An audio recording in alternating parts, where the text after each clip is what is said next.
101 রানের ওপেনিং জুটির পর মাত্র 42 রানে দলটা অল আউট হয়ে যায়। এখানে অন্য কোনো দল হলে যখন 101 রানে ওপেনিং স্টার্ট দিবে আপনাকে, তখন সেই রানটা অনায়াসে 200-তে কনভার্ট হবে। আমরাও আশা করছিলাম রানটা 200-তে কনভার্ট হবে, কিন্তু খুবই দুঃখজনকভাবে, খুবই লজ্জাজনকভাবে মাত্র 42 রানে অল আউট আমরা।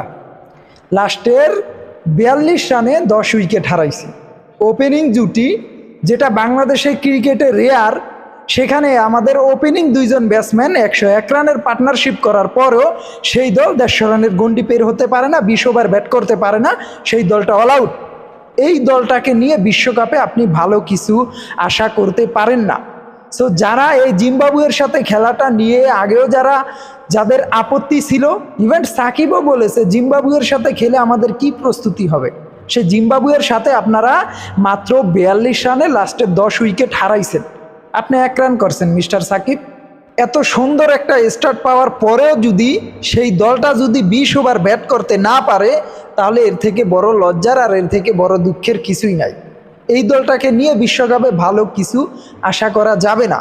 আপনারা যারা জিম্বাবুয়ের সাথে খেলা দেখে আপনারা যারা আপসেট হয়েছিলেন, আপনারা যারা আপত্তি প্রকাশ করেছিলেন, এই ম্যাচটার পরেও যদি আপনাদের আরও আপত্তি থাকে, আপনারা যদি আরও আপসেট হন, তাহলে আপনারা ক্রিকেটের বোঝেন কিনা এটা নিয়ে প্রশ্ন উঠবে।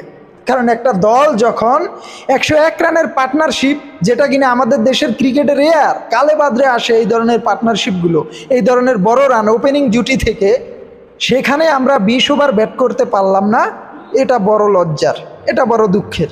সো এই ধরনের পারফরমেন্স করে আমরা বিশ্বকাপে ভালো কিছু করব, এটা আশা করিয়েন না। যদি কেউ এ ধরনের আশা করে থাকেন, এই আশায় গুরুবালি দিয়ে দিবে আপনাদের।